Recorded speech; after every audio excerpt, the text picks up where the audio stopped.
Hi, my name is Achuri Arnold. Thank you for tuning into my channel. This is the first in a series of videos that I'll be talking about not very conventional topics, and we will be tackling some of the most controversial discussions or points of discussions of our time. The first topic of today will be about the origin of life. Where does life as we know it come from? Where do we come from? Do we accept the biological evolutionary science-based scientific origin of life as from the Big Bang? Or do we accept the theological biblical origin, Abrahamic origin as originating from Adam and Eve? While there is no conclusive evidence, while there is no definitive evidence that any of these theories can really describe life, the origin of life, there is, however, compelling evidence that the biological evolutionary science approach is more valid than the biblical theory of origins. Before I get into the evolutionary part, let me tackle a little bit the problems with the biblical part. According to the Bible, so of course the Christian Bible, it does seem we've not been on the planet for more than 45,000 years.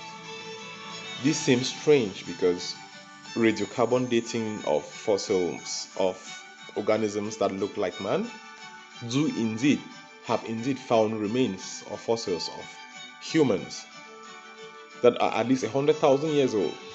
So if we were created about 45,000 years ago, how was it possible that fossils of people about 100,000 years ago were found?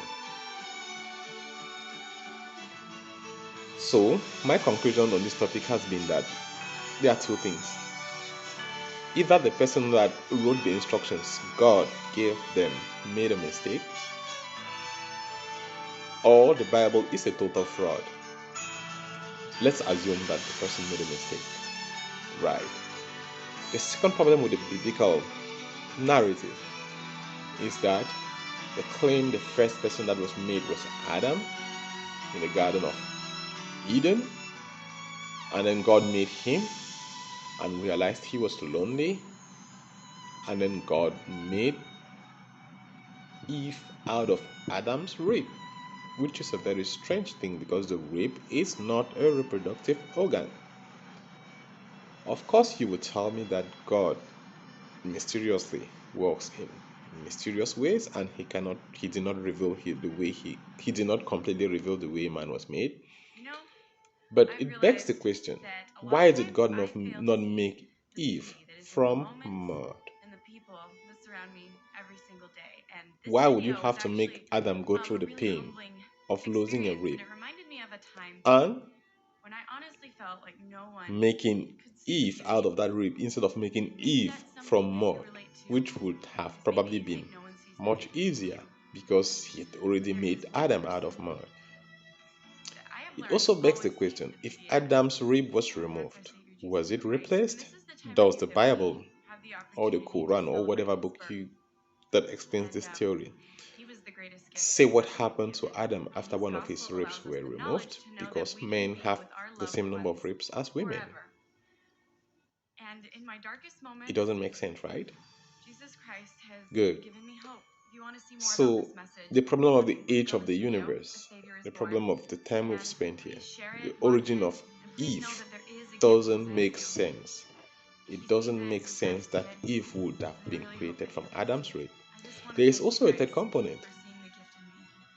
If Eve was made out of Adam's rib, it means, in terms of DNA, which is some kind of biological identifier, Eve's DNA will be exactly the same as Adam's DNA, which also means that there will be no variation in DNA as we see today. which also means that if Adam had some sort of genetic disease, at least 25% of their offsprings, a likelihood of 25% of their offsprings will suffer from a genetic disease. Nothing is explained about this. So the biblical origins not only sound impossible, it sounds dangerous. Back now to the scientific explanation. So the Big Bang, by most research, is thought to have happened about 13.8 billion years ago. Of course, better telescopes will pick the moments better in time, and will be in a situation of pointing out the exact time the Big Bang occurred. So the Big Bang, it is that instant through space. Of course, there was no time, there was no space. It is the instant that created space-time. From that moment, energy was created and released. The energy created particles. These particles collided with each other, forming hydrogen or a proton. Right. This hydrogen, it is very evident. If you look at the universe, hydrogen is about 78% of the known universe. This is very consistent with the Big Bang theory, that hydrogen was the first element that resulted from the Big Bang. So within the inflation period, which was about 380,000 years, more or less, this was a period where it was like expanding, and then the universe started cooling. As it started cooling, hydrogen would collide with hydrogen to form helium. Surprising, surprise, surprise, it is also the second most abundant element in the known universe. So the most abundant element in the universe that originated from the Big Bang collides to form helium, which is the second most abundant element in the universe. As time passed, remember the concept of time only starts after the Big Bang. Even the concept of space, there was nothing. So as time passed,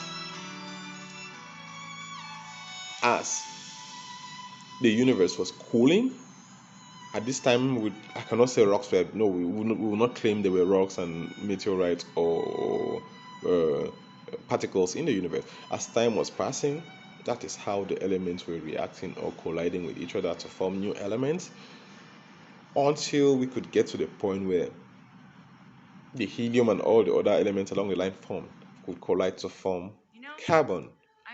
Carbon is the basis of organic organisms, as we put it, right? Of course, there are silicon organisms. There are other organisms that use another how can I put it,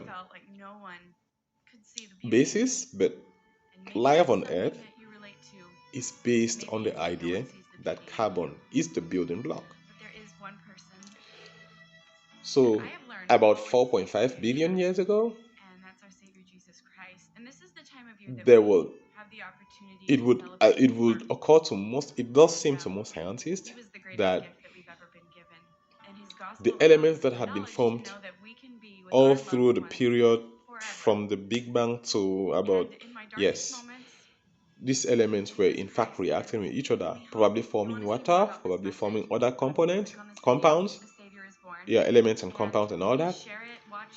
It does seem that these elements at some point were just lying, and this is where it gets tricky for the scientific perspective. It does seem that there was a trigger that converted these elements from inanimate to animate DNA.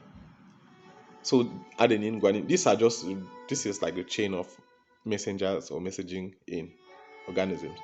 It does seem that lightning struck elements and made them animate. And by animate, I mean the first that appeared were, of course, unicellular organisms, generally called prokaryotic organisms.